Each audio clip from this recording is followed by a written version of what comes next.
Hello and welcome back, everyone. Thank you very much for tuning back in again. This is part 2 of 3 for the screencast thematic presentations for the reading. Please remember that your task here is to answer the comprehension questions that coincide with the reading. And remember that you can replay any part of this presentation for repetition or clarity later. Let's go ahead and get started by refocusing our attention on radio. So radio news made its appearance in the 1920s. The National Broadcasting Company, or NBC, and the Columbia Broadcasting System, or CBS, began running sponsored news programs and radio dramas. Comedy programs such as Amos and Andy and The Adventures of Gracie and Easy Aces also became popular during the 1930s, as listeners were trying to find humor during the Depression. Talk shows, religious shows, and educational programs followed, and by the late 1930s, game shows and quiz shows were added to the airwaves. Almost 83% of the households had a radio by 1940, and most tuned in regularly. Not just something to be enjoyed by those in the city, the proliferation of radio brought communications to rural America as well.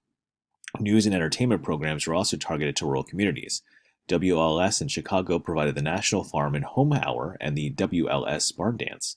WSM in Nashville began to broadcast the live music show called the Grand Ole Opry, which is still broadcast every week and is the longest live broadcast radio show in U.S. history. As radio listenership grew, politicians realized that the medium offered a much more realistic way to reach the public in a personal manner.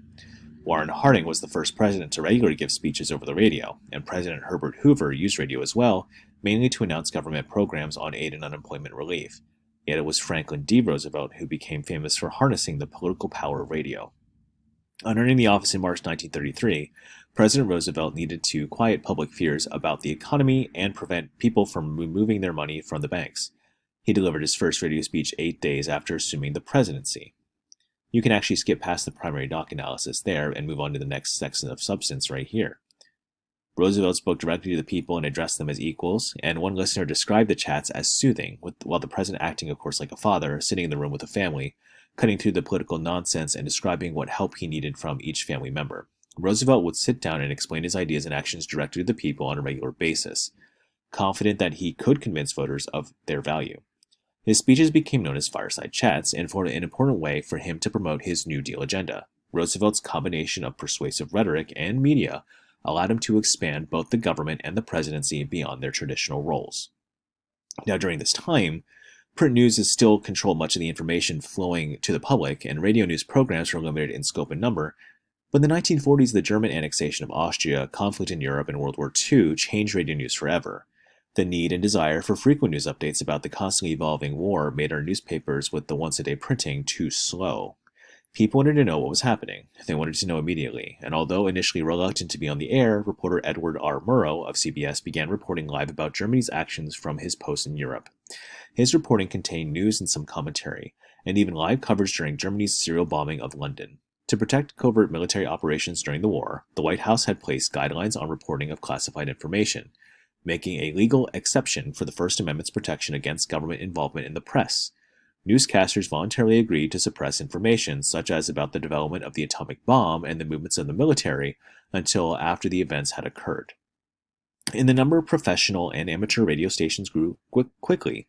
Initially, the government exerted little legislative control over the industry.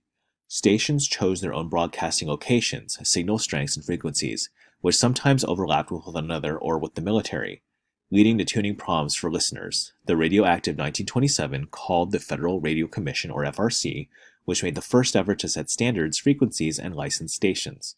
The commission was under heavy pressure from Congress, however, and had little authority. So the Communications Act of 1934 ended the FRC and created the Federal Communications Commission, or FCC, which continued to work with radio stations to assign frequencies and set national standards, as well as oversee other forms of broadcasting and telephones. The FCC regulates interstate communications to this day. For example, it prohibits the use of certain profane words during certain hours on public airwaves. Now, prior to World War II, radio frequencies were broadcast using amplitude modulation, AM, and after World War II, frequency modulation, FM broadcasting, with its wider signal bandwidth, provided clear sound with less static and became popular with stations wanting to broadcast speeches or music with high-quality sound. So while the nation's importance of distributing news waned with the increase of television usage, it remained popular for listening for music, educational talk shows, and sports broadcasting. Talk stations began to gain ground in the 1980s on both AM and FM frequencies, restoring radio's importance in politics, and by the 1990s, talk shows had gone national, showcasing broadcasters like Rush Limbaugh and Don Imus. In 1990, Sirius Satellite Radio began a campaign for FCC approval of satellite radio. The idea was to broadcast digital programming from satellites in orbit, eliminating the need for local towers. By 2001, 2 satellite stations had been approved for broadcasting, and satellite radio had greatly increased programming with many specialized offerings, such as channels dedicated to particular artists, and it is generally subscription-based and offers a large area of coverage, even to remote areas such as deserts and oceans.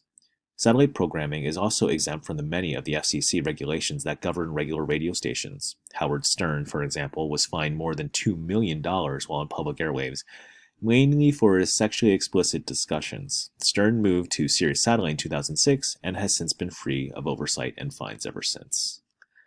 Now we're going to move on to the final section about television. Please proceed accordingly.